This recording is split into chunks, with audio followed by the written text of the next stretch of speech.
Hello, and welcome to Lead, Learn, Connect, where we explore the worlds of training, coaching, and powerful leadership. I'm your host, Alan Krieger, and on this show we talk about not just the how of helping others grow, but the behind-the-scenes work of overcoming challenges and staying connected to what's really important. Our guest today is Ian Walker. Ian is a global people leader with a broad range of operations and learning and development experience. He's the Senior Director for Employee Learning and Development and Onboarding Operations at Salesforce. He has more than 30 years experience and will be sharing that with us today. Ian is based in the UK, but has lived and worked in 3 different continents. Whether you're a new trainer, a seasoned facilitator, or just curious about what it really takes to thrive in this world, this episode is for you.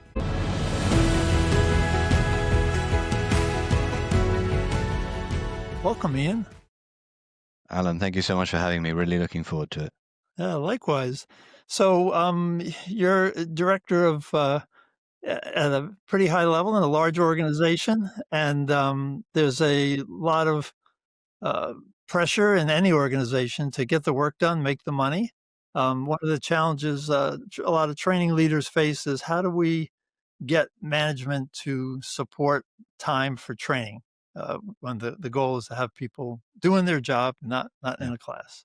So talk a little bit about what your strategies are for that. Yeah, no, it's a great and very topical question. And I think increasingly, particularly in tech, this pressure for what we call performance, and performance in a very narrow sense of kind of numbers, right, is always high and has gotten even higher, I think, in the last few years as well.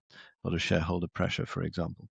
And so leaders in particular are very keen to understand what is the value that I'm going to get from this learning experience. As you say, whether it's training or more leadership development, that pressure remains the same.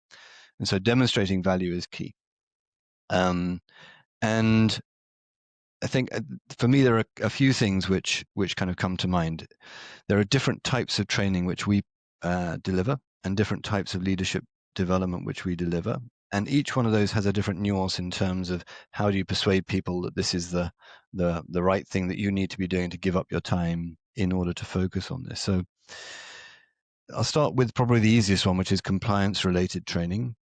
That kind of training, non-negotiable. Everyone's got to do it. Everyone, usually across the company, has to do it, or within a particular area. And so the challenge there is less about getting people to do it. It's more about how do you make them interested in it, rather than just kind of say this is compulsory, therefore whack, you've got to do it. So that is always, I think, a challenge, and I don't think it's limited to tech. I think it's across a lot of different industries. It's interesting. You spoke about that. I've got 30 years of experience, and during that time I've been traveling and flying a lot, and airlines obviously have an obligation when they're showing their safety videos, and you see the evolution of those safety videos.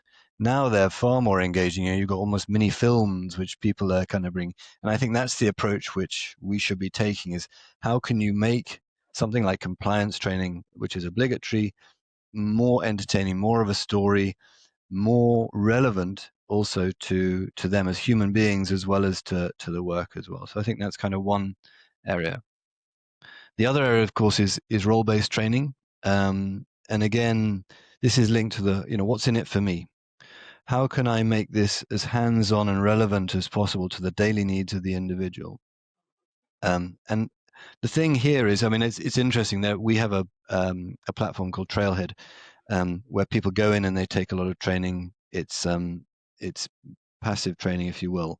And some people will go in and just kind of do a course every day because they're just interested in the learning. My challenge to them is how are you actually using that learning? And so the real key here is how can you make the learning relevant in the moment when people are actually needing it, so that they can actually use it, and that relevance is therefore very immediate.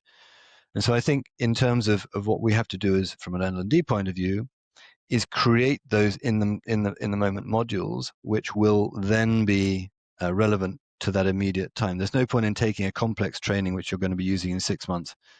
It evaporates. Certainly for me, it's evaporated by the following week, but some people have better retention. But I think this is where AI is going to play a massive role, where people will be able to use AI to create their own directed trainings in which are kind of short, punchy, and very immediate in response to a particular need. And I think that's already happening, and I think will only increase as well. I'm going to go to the next one, which is leadership development. There is a little bit of an element of compliance and role-based training linked into that, but the techniques which we bring in here to make it really impactful and to kind of demonstrate value to your earlier question is two things. One is role play. We use a lot of role play, so people are actually practicing skills that they will need to develop or need to hone. And again, AI can be a massive tool here to help with that. You can use AI to test without bias. And the other thing that we use is simulations, which is a form of guess of role play where you give people a simulation based upon a business situation which is real and relevant to them, and you have them go through that simulation either individually or with others in order to really embed the learning. So I think those are some of the areas that I would see are critical. I mean, the other aspect of this for me is really the what's in it for me is accentuated when senior leaders talk about the importance of learning within the context of the organization. And that's whether you have leadership sponsors for particular learning events or leadership sponsors for particular courses. That is really, really key, because if a senior leader says, hey, I've done this course, it's really good, you should do it, that's immediately going to help with people going, oh yeah, there's a kudos associated with this and a relevance associated with this, which I think is really critical. It just those are some great points. Just to follow up with the role-based training, you talked about eventually being AI. Do you? Some folks have talked about microlearning, that we do really small bits so that person has a question, they can kind of go look it up and get a training on that topic. Is that Yeah, kind of what you were thinking about? exactly that. I Yeah. think, and that's where AI will make a real difference. Is that you can just type in, say, I need some learning on whatever it is, X, Y, or Z, and AI will go, okay, let's have a few questions around it just to really clarify what it is you're looking to achieve, and then it will create something. You can review it, but if it's fit for purpose, then just leverage it. So that is, for me, is a direction of travel. And the other thing that does is places a totally different emphasis on the role of learning and development. It ceases to become creator, although you need some creation in terms of guardrails, but it becomes more of a governance function, and more of a guardrail function. So I think L&D is being transformed by AI in a number of ways, and I think that's just one aspect of it. And then with the leadership program, the Mm. emphasis on doing, you do some teaching too as well, right? You provide some strategies and then have them do. Is that how you do that? That's a great question.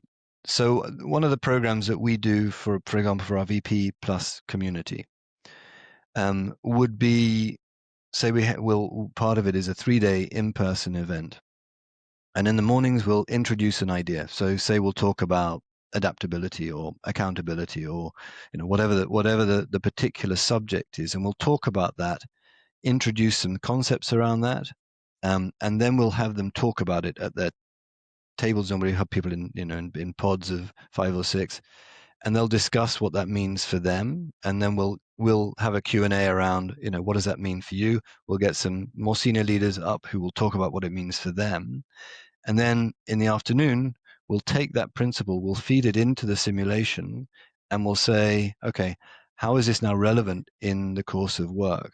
So I found a really powerful way of tying in some Socratic learning in the mornings, and really having people discuss and dialogue around it, particularly with more senior leaders. They know a lot already, so you're not kind of training them per se, but you're Yes. giving them ideas and different ways to frame their thinking or reframe their thinking. And that for me then is then born out, and then, okay, how do you bring that to bear in a real situation using a simulation? So it's for me a very powerful combination of introducing ideas and then testing those ideas in the safe environment of learning, but still within a very realistic simulation. Yeah, so that yeah, learning by doing is the most powerful learning, and, you have to Yeah. have the knowledge first. With senior folks, they have it, so with them, it's much more putting it into play. How about with, like, frontline leaders? I imagine you also have programs for them. Is that more heavily into the teaching and presenting part, or do you still work with the Socratic method and the simulation? I am I'm a big believer in the Socratic method because it's so engaging. You're getting people talking about, why are we doing this? Not just, hey, you need to do this, so suck it up, right? Mhm. It's a dynamic process, and it's engaging them from a mental point of view, not just from kind of just throwing information at them. So I use it in all of my both training and development work. It is more content heavy, absolutely. So when we're doing first line leader training or new leaders who join the company, it's more content heavy. But I still think in order to engage people and to make them really think about the application, having it as a dialogue, not just kind of me spouting ideas at people, that's so much more powerful as a practice. Okay. And the other part of that first question I had was, uh, how do you make the case for time for training? It sounds like your organization is pretty on board with that, 3 days for senior level people. So over the years, maybe it's shifted over time, but have you been in a position where people were like, just give it to them, especially now with online learning. Give them some online learning, let them learn. They need to be back at their seats. What tools have you used to make the case for training?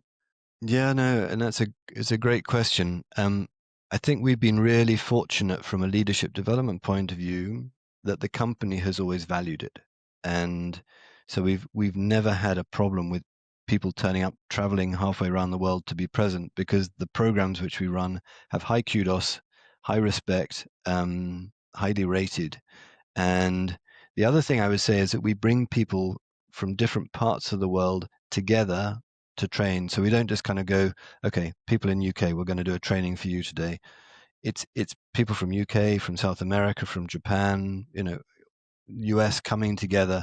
So learning from each other, learning about the cross-cultural aspect. So I actually always say that, and this may sound strange from an L&D professional, but 60 to 70% of the learning experience is through bringing people together. It's the cross learning which they're having as much as the material that we're throwing at them. We tend to throw ideas at them, which they then chew on, but then discuss with one another. And so much of the feedback we get is that's the value, is the opportunity to talk and discuss.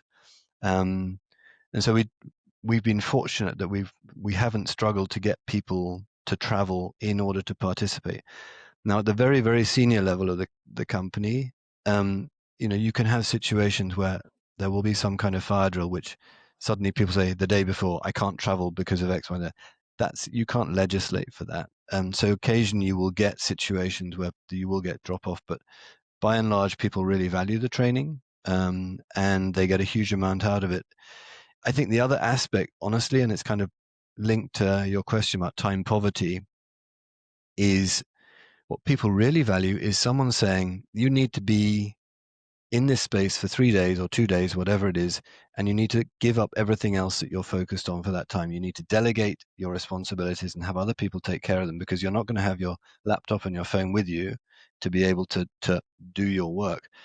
And people feel that's a kind of a sense of relief from being given Mhm. that space and being given permission to learn and also to explore with others, and to share with others what they're going through and to get ideas and thinking, and exchange around that. So although there is the kind of like before I've had to rush to get here and I've had to rush to kind of finish everything up, and when I leave I'm going to have to pick it all up again. It does create this oasis of space where people have permission to learn, and I think that's incredibly powerful, and people really value that in a very fast-paced environment as well. Yeah, and with leadership training, one of the things I often say is if you're an effective leader, you should be able to fully delegate and really be here without your phone and your laptop. And so it's kind of make it a challenge to them. Oh, yeah, just too much going on. I need to be on my phone. Well, if you're effective, you have developed people to do that. So it's kind of another lever for that. I agree 100%. And actually, I always talk about, as a leader myself, my objective is to make myself redundant, Hmm. which again sounds counterintuitive. But if I can leave and know that everything's going to happen and they don't need me, then my job is done and I'm ready for the next level. That's what I always say. Hmm. Yep. Yeah. And I do a mid step there. I say, yeah, you shouldn't be you shouldn't be telling people what needs to be done. You should be looking to the future, and your team should just operate effectively. So Yeah, it's kind of a mid step before you move out. But I like that. so you've been in the field a long time. I didn't ask you how you got here, but so far nobody has gone to school to be an L&D professional. So kind of what was your start, and how did you end up in L&D and move up to a very high level? How long have you got, Alan? Yeah, um, 30 years. Yeah. yeah. Well, yes. I mean, honestly, my first foray into learning and development was in the early 90s. I'd been leading a small team of customer service professionals in London, and my then director said, "Hey, do you want to move to Amsterdam and start training people in what you do?" And I thought, hey, a young man, I was early in my career. The idea of going and living and working in Amsterdam was quite seductive. So, um, and I found out that actually I really enjoyed training people and was quite good at it. Had the patience and the just the mindset for it. And so I did that for a couple of years. And then left that company and moved actually to Nike, where I did a little bit of training and development, but it was more, I got more back into people leadership and business process management. And um, so although I was still I'm very passionate about learning and development, I kind of left it for a while. And then in 2012, kind of long fast forward, I was at Cisco by this stage, and I went through a leadership development program. Um, and it was transformational for me personally, but I also thought and felt this is where I belong. This is a space which speaks to me, and where I feel really just very comfortable with everything that this organization which we were working with is trying to convey, and the approach which they took. So I'd already started doing things like coaching, and had taken a coaching course, and was already coaching people, doing a lot of mentoring. So I got more into leadership development in addition to my day job, and I tried to make the move in Cisco into L&D, but it wasn't possible. Timing wasn't right. The organization was not ready for someone with my background to take a chance on. So I ended up moving to Salesforce to head up another operational function. But I was working with a leader who was my principal client, who the EVP at the time of the organization I was supporting, and we shared a lot of the same values around leadership. And so I said to him, I'd love to develop a leadership development program for you and your team. And he said, go for it. So we developed this program in conjunction with the same people I'd worked with at Cisco, and it was very successful. We then rolled it out the next year more widely in his organization to the next level of leadership. Um, and that was again very successful. And um, a, a few months after that second rollout, we were just about to leave the office, and he just kind of throwaway remark. He said, "What do you want to do next in your career?" And it was kind of one of those mic drop moments where you kind of go, "Okay, this is that moment where I go, actually, I want to do this full time." And he looked at me in the eye and he said, "Are you sure?" And I said, "Yes." No, I said, "Yes. This is really what I want to do." And so he said, right, I'll introduce you to the global head of learning and development, a couple of other people. And it took about a year of negotiating, but then I was able to make the move into L&D full time. And that was 2019, so 6 years ago. So since then, I've been fully immersed in the world of learning and development, and loving it, and feel very much at home. And yeah, so I feel very fortunate that I had the combination of great sponsors, but also putting in the necessary preparation in order to create the credibility in order to be able to move into this space. So as you say, not part of my kind of plan, but it's become part of my plan. Yeah, no, that's impressive. A lot of the folks I've talked to have been like you were originally, just, hey, you're really good at what you're doing. Can you teach people how to do it? And find they liked it. But yours is a very intentional journey that you were in it, you left it, you came back, you tried to get in it, you're a little bit in it. And yeah, so, and you advocated for yourself and more doing than talking. That, I'd like to do a leadership program for you, and you did it. And then Yeah, that's, your work spoke for itself in many ways. So yeah. yeah. So that's all the good side of learning and development. What have been some of the challenges along the way, and how have you negotiated those, or what have you seen maybe other learning and development folks stumble on, and how might people be more effective in that world? Yeah, no, I think it's a great question. I mean, I think for me the biggest challenge that I've seen with L&D folk is that they cling too tightly to what it means to be a trainer or an educator. And what I mean by that is kind of linked back to what we were talking about before, that they need to be the center of attention. They need to be the person that everyone's listening to. And so they struggle to let go.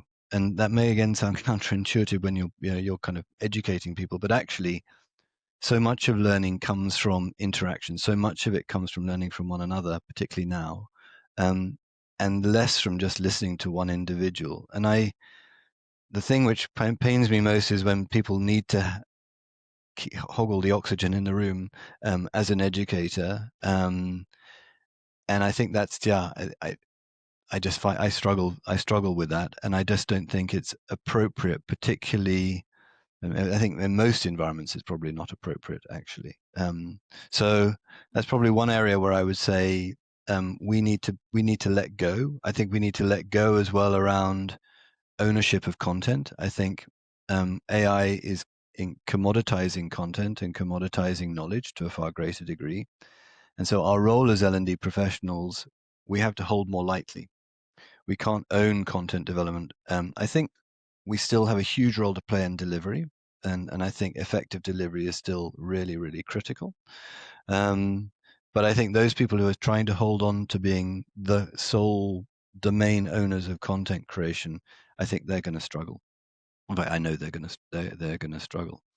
Um, and that's tough, when your whole life has been spent on, you know, being this person and identifying with that role. Then it's tough to adapt and to kind of move from that. But I think that again is going to be critical.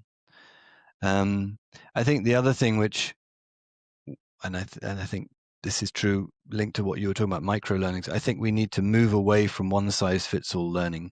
I think each individual has their own way of learning, and the great thing about AI and tech is that it's opening up these different possibilities. Now, the challenge that we have with that, of course, as I mentioned earlier, is governance. How do you govern then what it is that people are actually learning? So L&D becomes key in terms of setting the guardrails around that. And I don't think yet that we've really got a handle on what that means and what that will look like. So I think that's a key challenge for the future, is how do we put in place the right governance framework to make sure people are learning the right things, albeit in a way which they may find most beneficial. And I think that's another key challenge for the next at least 2 to 3 years that we will need to get our heads around. Yep. Yeah, so, the sage on the stage is the, way I describe the person who Yes. has all the knowledge and is spewing it out, and, we certainly need to let go of that, and, yeah, and then moving to, it almost sounds like more individualized, learning, that letting each individual find their way to learn, and taking their styles into account, and things like that, so, Yeah. yeah. I think it's multifaceted. I think there is still a place for classroom learning, absolutely, particularly when you're learning together. And I think that's great, particularly for large, globally distributed companies, to bring people together. I think that's really powerful. But again, a lot of that is social development as much as learning, uh, things, right? So it's building cohesion within the company. It's building cross-cultural knowledge and building relationships, which I think is a key to overall corporate, I say corporate development in the sense of Hmm. developing the corporation. So as well as micro learning through video, through online learning. I think we need it all, and we kind of need to fit it all together, um, because there is no one size fits all. So that's impressive that you are bringing people in person together, not going the shortcut of virtual. And you've trained on 3 continents, and you are working with people from across the globe. What are Mm. some of the cultural issues that you've found that maybe were a little surprising, or things caught you off guard that needs to be taken into account when you're working with such a diverse group? Yeah, I think that's a great question. I mean, having lived and worked in Japan, particularly, which is very culturally different to the West, and worked in the US and worked in the Netherlands. Um, those are main areas that I've worked with outside of the UK. Um, First and foremost, I would say that I tend to focus more on personality than culture, but culture also has a part to play. Um, I talked about the fact that we as a company are very keen that we bring people together from different cultures and they learn together. Um, and by and large, that is successful. There are obviously sometimes language challenges to that, particularly, I would say, particularly with Japanese. There are many Japanese people who speak excellent English, but some really struggle with that as well. But also, we have leaders in South America, perhaps, and in Europe, for whom English is not their first language, and so learning with that environment when you're learning not in your native language is very, very tiring and more stressful. And I know when I was living in Holland, I learned Dutch and I could train people in Dutch, but I used to be exhausted as a trainer Hmm. trying to do it in a non-native language. So I think that's one area which is, it's not a cultural difference, but it's an impact of bringing people together from different cultures and languages. Um, I think the approach that we take, I mean, we try and give a consistency of learning and training, but we also do allow and encourage local learning events as well. So, for example, this week we're coincidentally running a program called Lead India for leaders in India, developed by the Indian leadership development community for local leaders as well. So, there will be a lot of consistency in terms of the corporate messaging, but there will be a flavor which is relevant and to the local organization. So, but I do think it's naive to say that culture does not have any impact on learning. So, for example, different cultures respect the educator much more as being someone who they look up to. To your point about the sage and what is it, the sage on the stage, Yep. um, and they kind of expect that, and if you have a PhD or you have lots of letters after your name, there's a respect for that in certain cultures. Whereas in other cultures, it's much more, hey, can you engage people at a very human level and get them working together? So again, I would say it's naive not to recognize those differences, but I would say we shouldn't over rotate on those differences because by and large, in my experience, people learn in the same way and they gain great value from being in multicultural groups when they're learning as well. Yeah, that's a good point about the exhaustion of learning in another language. Even if they speak the language fluently, they're Yeah, still translating in their yeah, head. And yeah, that's I hadn't thought about that one, but yeah, and certainly lots of value in bringing people together within within one company from all over different locations, different cultures, different approaches. yeah. So I mean, there used to be a rule that when I was at Cisco that if you wanted to be a senior vice president, you would have had to have lived and worked outside of whatever country you were in, usually the States, in order to be eligible to be promoted to senior vice president. I think there's huge value in that, yeah, for a whole variety of different reasons. But I think to your point about cost savings, I think that's becoming less frequent now as expat deals, etc., seem to become harder to come by. Okay, well, unfortunately, we're out of time, but thank you, Ian. That was a great conversation. And so that's it for today's episode of Lead, Learn, and Connect. So a huge thank you to Ian Walker for sharing his experience and his knowledge. If you found this helpful, be sure to subscribe, share it with a colleague, and leave a review. You can find out more about Ian and how to get in touch in the show notes. And if you're ready to strengthen how you teach or coach communication, click the link to our website to learn more about the T.E.A.M model of communication and follow us on LinkedIn. Until next time, keep leading with intention, keep learning, and keep connecting. Thanks for listening.